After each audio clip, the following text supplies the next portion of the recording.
Welcome back to The Explainer. Okay, let's talk about something that makes a lot of engineers nervous, the system design interview.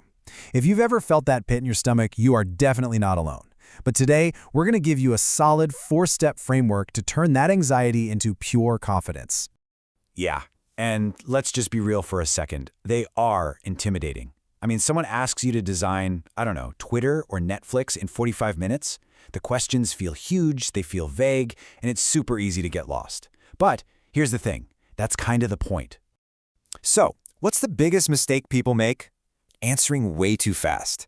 We've got to talk about this guy Jimmy. You know the type, right? The person in class whose hand shoots up before the question is even finished. They're just so eager to answer, even if they don't really get what's being asked. In an interview, you do not want to be Jimmy. Exactly, because this isn't some trivia contest where you're supposed to have the right answer memorized. It's actually a simulation of what it's like to work on a real engineering problem. The interviewer wants to see your thought process. How do you deal with ambiguity? How do you collaborate to find a solution? That's the real test. Okay, so let's get to the good stuff, the antidote. We've got a reliable 4-step framework that's going to help you turn all that interview anxiety into genuine confidence. And it's not just a bunch of random tips, it's a structured approach that shows interviewers exactly what they're looking for. So here's our game plan. We're going to walk through each of the 4 steps: scoping the problem, proposing a blueprint, diving deep, and sticking the landing. Then we'll wrap up with a practical timeline. Sound good? Let's jump into step 1. All right, step 1. This is maybe the most important part of the whole thing. Slow down. Seriously.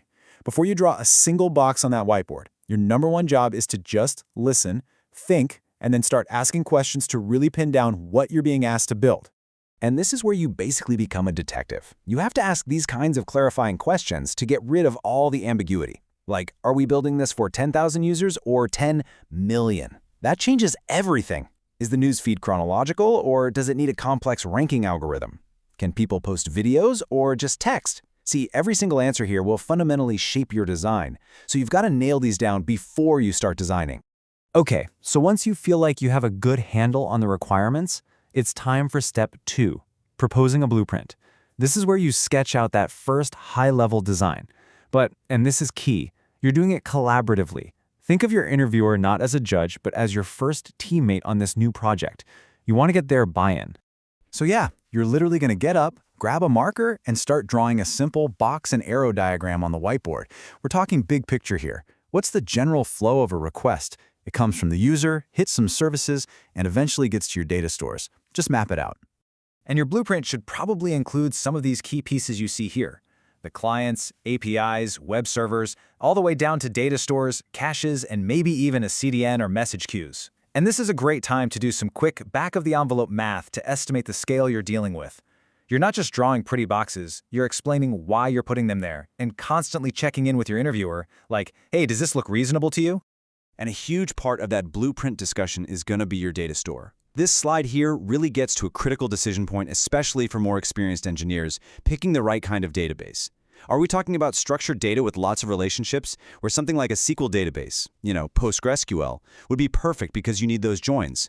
Or are you dealing with just a massive amount of unstructured data where you need crazy speed and low latency? Because then you're probably leaning towards a NoSQL solution like Cassandra or DynamoDB. Just talking through these trade-offs, that right there shows you know your stuff.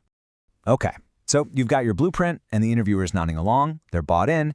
Now comes step 3, the deep dive. They're going to pick one part of your design and say, all right, let's go deeper here. Tell me more about this specific component. So, for example, let's say you're building that news feed. They might zoom in on the feed publishing flow. They'll ask, okay, so when a user posts something, what happens? Walk me through how it gets written to the database and then fanned out to all their friends' feeds. And you'd have to detail all the specific services, the message queues, the caches, the whole shebang. And then, of course, there's the other side of the coin, the news feed retrieval flow. This is what happens when a user opens the app. How is their feed actually built and sent back to them?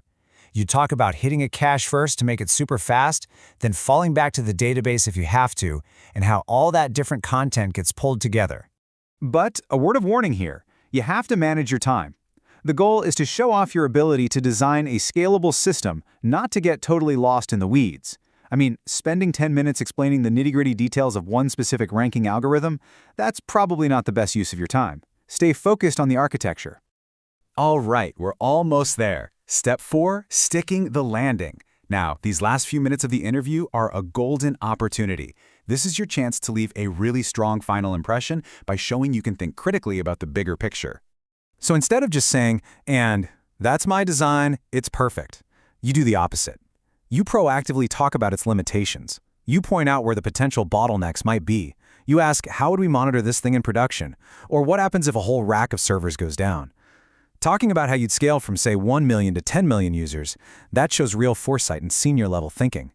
So let's boil it all down to these simple do's and don'ts. It's all about slowing down, collaborating, and justifying your choices by talking about the trade-offs. And you absolutely want to avoid the stuff on the right, like jumping to a solution, making a bunch of unstated assumptions, or just ignoring the scale of the problem.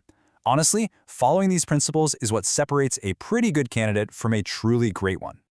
Okay, so now that you have the whole framework, let's put it all together with a practical game plan.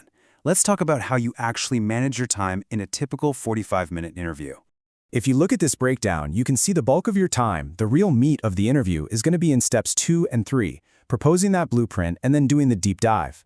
But notice, you absolutely have to carve out time at the beginning for scoping the problem and save a few minutes at the end for that strong wrap-up. This is your roadmap to stay on track and hit all the key points. You know, when you really think about it, this framework isn't just some trick to pass an interview. It's a fundamental way of thinking, a blueprint for how you can solve any large-scale technical problem. It's about turning that big, scary, ambiguous challenge into a clear, actionable plan. So you have the framework. The only question is, what problem are you going to solve first?